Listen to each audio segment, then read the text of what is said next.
Selamat datang kembali di pembahasan mendalam kita. Hari ini kita fokus ke satu bab penting dari materi Anda, Niche Alchemy, bab 13 ya, Defending Your Niche, mempertahankan ceruk pasar Anda. Betul, ini topik yang krusial banget. Soalnya kan nemuin niche yang pas itu baru langkah awal. Baru mulai ya? Iya, tantangan sebenarnya seringkali justru setelah itu. Gimana mempertahankannya? Tepat sekali. Bab ini juga bilang sukses jangka panjang itu ya tergantung kemampuan Anda jaga posisi pasar yang udah dibangun. Apalagi katanya persaingan itu kayak hiu ya. Selalu bisa mencium bau kesuksesan. Pasti datang deh. Pasti datang. Dan ini jadi ingat kutipan Peter Drucker di awal bab itu. Yang mana tuh? Yang bilang, bahaya terbesar di masa penuh gejolak bukanlah gejolaknya, tapi bertindak dengan logika kemarin. Oh iya, masuk akal banget. Jadi, ya misi kita sekarang ini, kita coba bedah strategi dan taktik dari bab ini.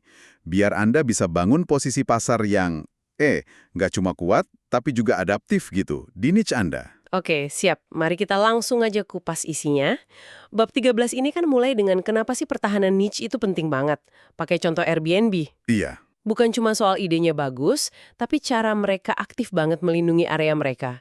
Nah, gimana tuh strategi Airbnb yang bisa kita pelajarin? Airbnb ini contoh yang pas banget. Mereka kan bukan cuma bikin kategori baru ya, penginapan yang otentik, personal, tapi mereka juga sangat strategis dari awal. Udah kepikiran kalau peniru bakal muncul. Oh, udah antisipasi ya? Udah.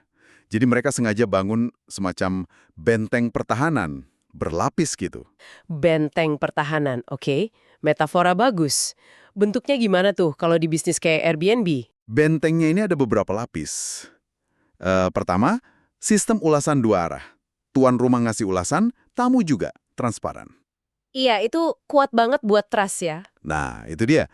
Bangun modal kepercayaan yang susah banget ditiru platform baru. Terus, kedua, mekanisme keamanan. Selalu diupdate buat lindungi dua pihak. Penting itu. Ketiga, pengalaman pengguna di platformnya. Dibikin semulus mungkin, seunik mungkin. Jadi orang mikir-mikir kalau mau pindah. Bikin betah gitu ya. Iya. Dan yang nggak kalah penting, inovasi terus-menerus. Mereka nambah fitur terus, layanan baru, kategori baru kayak experiences itu. Oh iya, experiences. Nah, itu bikin tuan rumah sama tamu merasa terkunci secara positif. Maksudnya, mereka dapat nilai lebih terus, jadi ya malas pindah.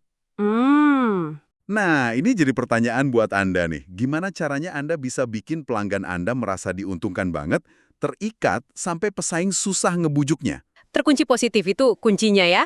Bukan cuma ngehalangin, tapi ngasih nilai tambah terus. Oke. Nah, bab 13 kan ngasih dua pilar utama nih buat bangun benteng tadi. Kita mulai dari yang pertama. Perlindungan posisi strategis. Intinya apa nih? Intinya, ini soal memperkuat batas wilayah niche Anda. Ada dua elemen penting di sini. Pertama, pemantauan pasar berkelanjutan. Oke, mantau terus ya. Iya, nggak boleh lengah. Harus proaktif ngawasin gerak-gerik pesaing, pemain lama, pendatang baru potensial. Terus ya dengerin banget suara pelanggan. Keluhan, saran, maunya apa. Lacak juga tren industri, waspada sama potensi disrupsi, teknologi baru, regulasi, perubahan perilaku konsumen. Pokoknya, radar nyala terus. Jadi kayak waspada terus ya, lihat keluar, dengar ke dalam. Terus, elemen kedua dari pilar pelindungan posisi strategis ini. Yang kedua, penciptaan penghalang strategis. Nah, kalau tadi mantau, ini lebih ke bangun pagar, biar pesaing lebih susah masuk atau ngerebut pelanggan Anda. Oke, bangun pagar. Gimana caranya? Bentuknya bisa macam-macam. Misalnya, bikin sistem atau metode kerja yang unik punya Anda. Yang proprietary itu loh, susah ditiru. Oh, yang khas punya kita ya? Betul. Bisa juga lewat perlindungan kekayaan intelektual, merek dagang kuat, hak cipta konten, paten kalau perlu. Atau cara lain yang efektif banget, bikin biaya pindah atau switching cost yang tinggi buat pelanggan. Biaya pindah? Maksudnya didenda gitu? Bukan gitu, bukan dihukum, tapi bikin mereka merasa rugi kalau pindah, karena udah terlalu nyaman atau udah tergantung sama ekosistem nilai tambah yang Anda kasih. Contohnya? Udah banyak di sistem Anda, atau udah terintegrasi sama sistem lain yang mereka pakai, atau layanan personal yang di tempat lain nggak ada, gitu. Oke, paham. Jadi, pilar pertama ini fokusnya bangun dinding dan parit lah ya di sekeliling niche kita. Nah, pilar kedua, pemeliharaan keunggulan kompetitif. Ini kayaknya lebih dinamis ya, bukan cuma bertahan tapi harus tetap unggul. Gimana tuh? Tepat. Kalau pilar pertama tadi soal struktur pertahanannya, nah pilar kedua ini soal menjaga pasukan di dalam benteng biar tetap paling jago, paling siap. Ada 3 area fokus penting di sini. Apa aja tuh? Pertama, saluran inovasi atau innovation pipeline. Ini harus jadi denyut nadi bisnis, bukan cuma proyek iseng. Jadi harus terus-terusan ya? Iya, harus ada proses berkelanjutan buat ninjau produk layanan, ngumpulin ide perbaikan dari dalam atau luar, terus rutin uji coba fitur baru, mungkin ke pelanggan tertentu dulu, biar nggak pernah berhenti gerak maju. Inovasi sebagai proses, bukan cuma acara sesekali. Sip, selain inovasi, apalagi di pilar kedua ini? Area fokus kedua, membangun hubungan atau relationship building. Nah, ini seringkali jadi benteng pertahanan paling kuat, susah banget ditiru. Kenapa susah ditiru? Karena hubungan personal, komunitas itu kan unik ya, caranya. Ya bikin mekanisme buat dapat feedback pelanggan rutin, terstruktur. Bangun semacam komunitas di sekitar merek Anda, bisa online, offline, tempat mereka bisa sharing, merasa nyambung.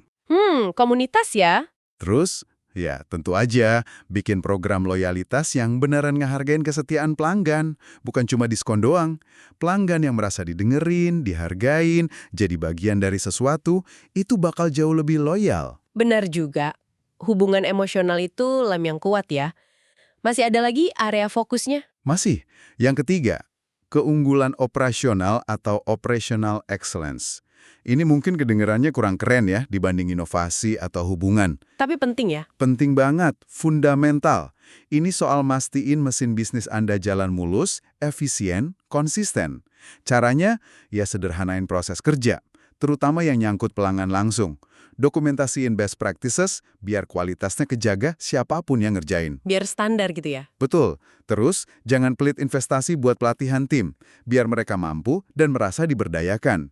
Efisiensi di sini bukan cuma soal hemat biaya, tapi juga soal keandalan, kecepatan yang dirasain pelanggan. Jelas banget. Jadi kalau diringkas sedikit, pilar pertama bangun struktur bentengnya, pilar kedua mastiin energi dan kecerdasan di dalamnya, inovasi, hubungan, operasi yang oke.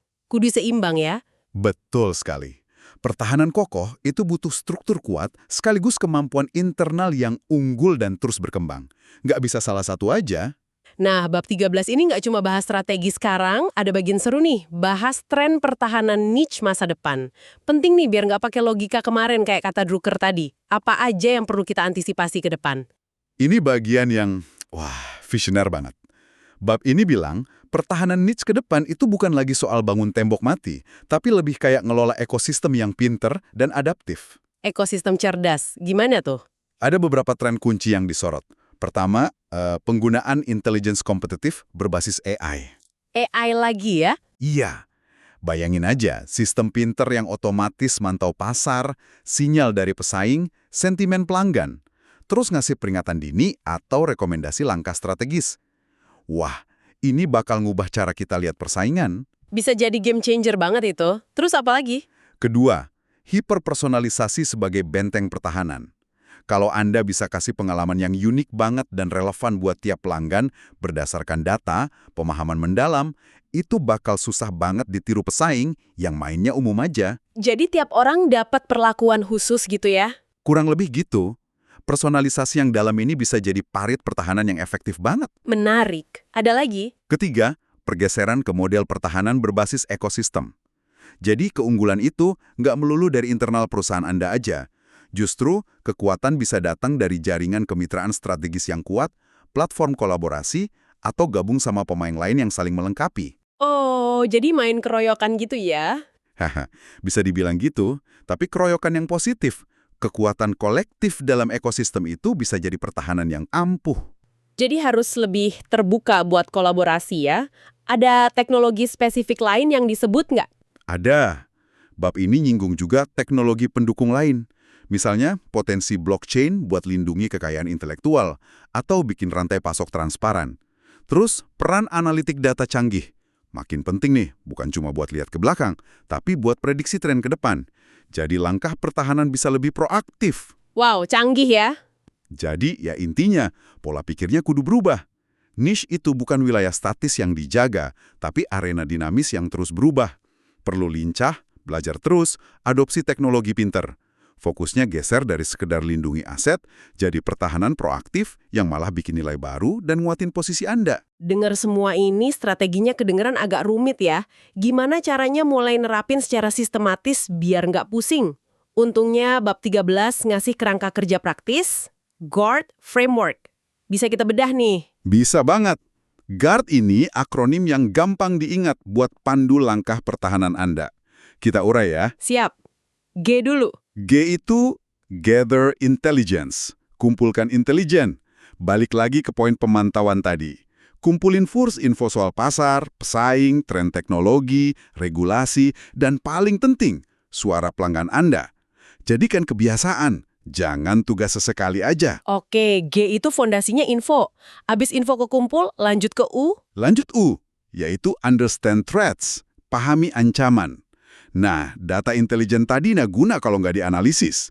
Di sini Anda perlu identifikasi siapa sih penantang utama Anda, kekuatan mereka apa, tren pasar apa yang bisa bahaya buat Anda, dan jujur nih, kelemahan internal Anda apa yang bisa jadi celah. Oke, U ini tahap diagnosis ya. Ya. Paham peta kekuatan dan kelemahan. Terus A. A itu Adapt and Innovate, adaptasi dan inovasi. Ini jantungnya pilar kedua tadi. Berdasarkan pemahaman ancaman dan peluang, ya Anda harus terus adaptasi, update penawaran, tingkatkan pengalaman pelanggan, cari cara baru biar operasi lebih efisien. Jangan diam aja. Aksi nyata biar tetap relevan. Lanjut R. R itu Reinforce Relationships, perkuat hubungan. Ini juga bagian pilar kedua, investasiin waktu, sumber daya buat bina hubungan sama pelanggan inti. Bangun kemitraan strategis yang saling untung. Perkuat komunitas. Hubungan ini aset pertahanan yang susah diukur, tapi nilainya gede banget. Dan yang terakhir dari GUARD. Terakhir, D, yaitu Document and Measure. Dokumentasikan dan ukur. Ini penting buat siklus perbaikan terus-menerus. Anda perlu lacak metrik kinerja utama KPI itu yang beneran nunjukin kesehatan posisi niche Anda. Catat, strategi pertahanan apa yang dicoba. Mana yang berhasil, mana yang gagal. Ukur dampaknya. Kalau nggak diukur, gimana mau belajar jadi lebih baik kan? GUARD.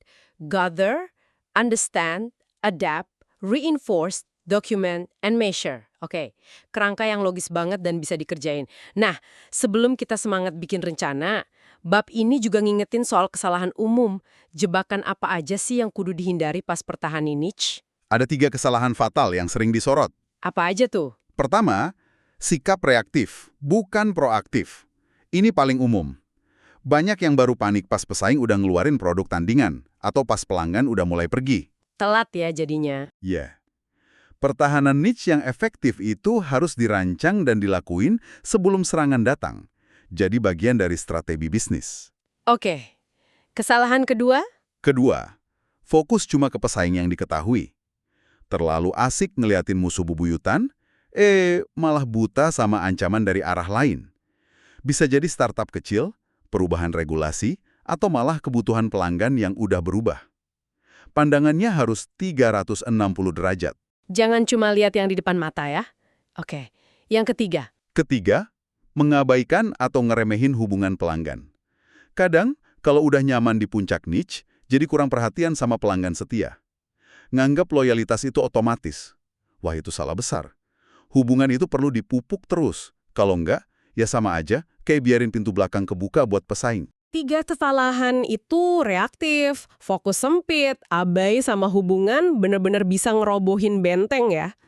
Oke, ini semua jelas banget. Kalau Anda yang dengerin mau langsung bertindak nih dari bab 13 ini, langkah konkret paling awal yang disaranin apa?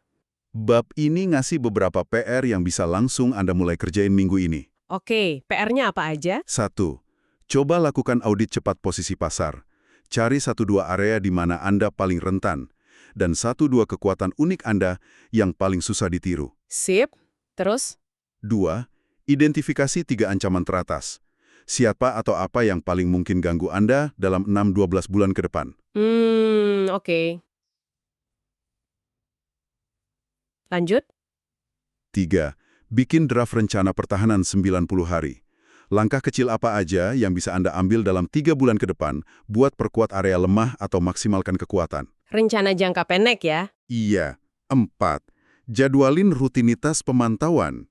Blok waktu di kalender Anda, misal sejam seminggu, khusus buat mantau pasar dan pesaing. Bikin jadi kebiasaan. Terakhir, 5. Dokumentasikan keunggulan unik Anda, USP. Tulisin dengan jelas apa yang bikin Anda beda dan susah ditiru. Ini inti pertahanan Anda soalnya. langkah-langkah awal yang konkret banget dan bisa langsung dicoba. Pembahasan bab 13 ini benar-benar nunjukin ya, mempertahankan niche itu bukan kerjaan sekali jadi, tapi proses strategis yang dinamis, berkelanjutan. Bukan cuma soal produk bagus, tapi bangun sistem pertahanan yang pinter dan adaptif. Anda nyimpulinnya pas banget.